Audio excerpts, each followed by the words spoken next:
Thalhah bin Ubaidillah.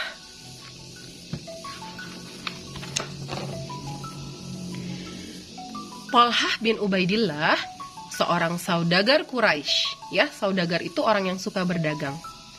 Ia seorang yang cerdik dan punya kelebihan dalam strategi berdagang. Artinya dia pandai berdagang, ya.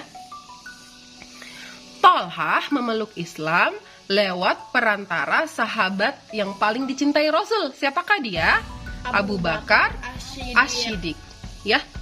Nah, ternyata sebelum memeluk Islam, Thalhah bertemu seorang pendeta di Syam, ya. Nah, pendeta itu mengabarkan tentang, katanya pendeta itu, akan ada seorang Rasul terakhir, ya.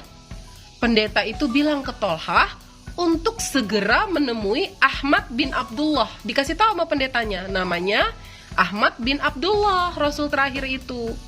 Perkataan pendeta itu membekas di hati Thalhah. Thalhah selalu memikirkannya. Dia pun segera bergegas kembali ke Mekah. Ya, tadi dia dari Syam kan? Terus dia langsung ke Mekah lagi. Setibanya di Mekah, keluarga Thalhah menceritakan sebuah peristiwa. Katanya begini, ada seorang bernama Muhammad bin Abdullah yang mengaku-ngaku sebagai Rasul terakhir. Katanya ibunya Thalhah nih, ya kan? Nah, ia juga mengetahui bahwa Abu Bakar, teman baiknya, telah mempercayai dan mengikuti ajaran yang dibawa Muhammad. Aku bagaimana ya? Aku juga nggak ya percaya sama Muhammad nggak ya? Katanya gitu. Thalhah segera menemui Abu Bakar dan menanyakan berita tersebut. Thalhah juga bercerita tentang pertemuannya dengan pendeta di negeri Syam yang mengatakan bahwa akan ada seorang Rasul terakhir bernama Ahmad bin Abdullah. Nah, kemudian Abu Bakar mengajak Thalhah menemui Rasulullah. Di hadapan Rasulullah, Thalhah mengucapkan syahadat. Asyhadu alla ilaha illallah wa asyhadu anna Muhammadar Rasulullah. Gara-gara dia masuk Islam, Thalhah yang sangat santun itu terus-menerus mendapat perlakuan tidak menyenangkan dari keluarganya dan kaumnya yang masih kafir.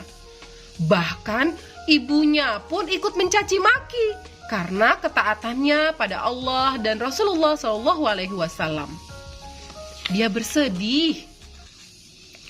Pernah suatu hari seorang Quraisy, Naufal bin Khuwailid, menyeret Abu Bakar radhiyallahu anhu dan Thalhah radhiyallahu anhu hingga mereka terluka. Tuh, lihat ya.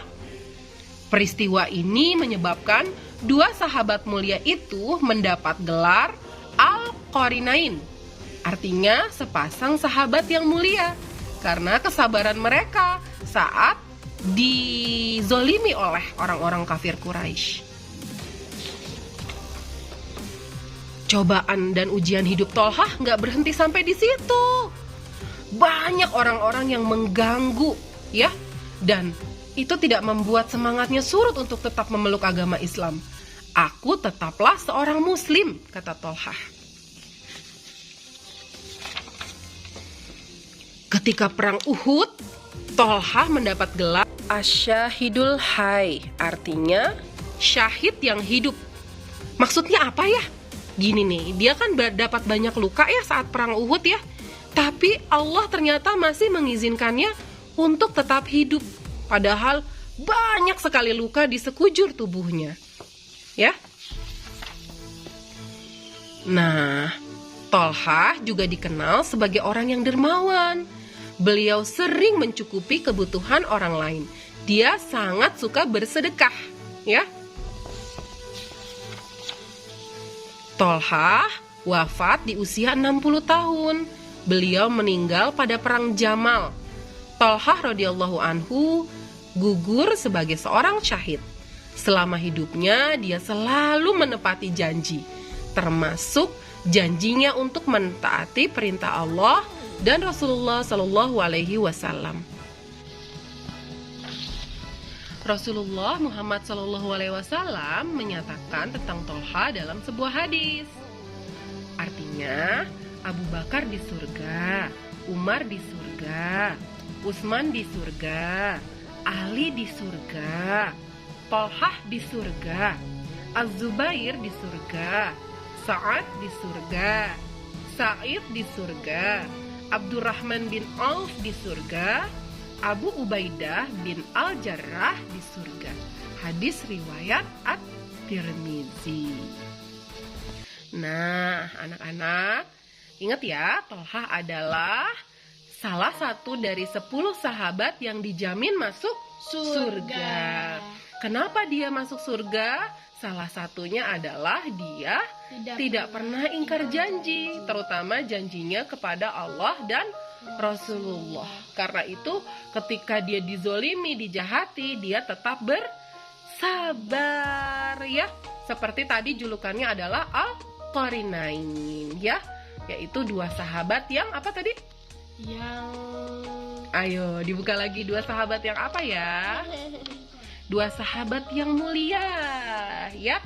Nah, tidak menepati janji itu ingat gak adalah salah satu dari ciri-ciri orang munafik ya, yang sifat itu tidak dimiliki oleh Tolha. Ingat gak ciri-ciri orang munafik apa aja? 1, saat berbicara ia berdusta. Nah, 2, saat berjanji ia ingkar. 3, saat dipercaya ia berkhianat. berkhianat ya. Tolha bin Ubaidillah tidak memiliki sifat itu ya. Karena itulah dia dijamin masuk surga. Semoga kita juga bisa seperti beliau. Wassalamualaikum warahmatullahi wabarakatuh.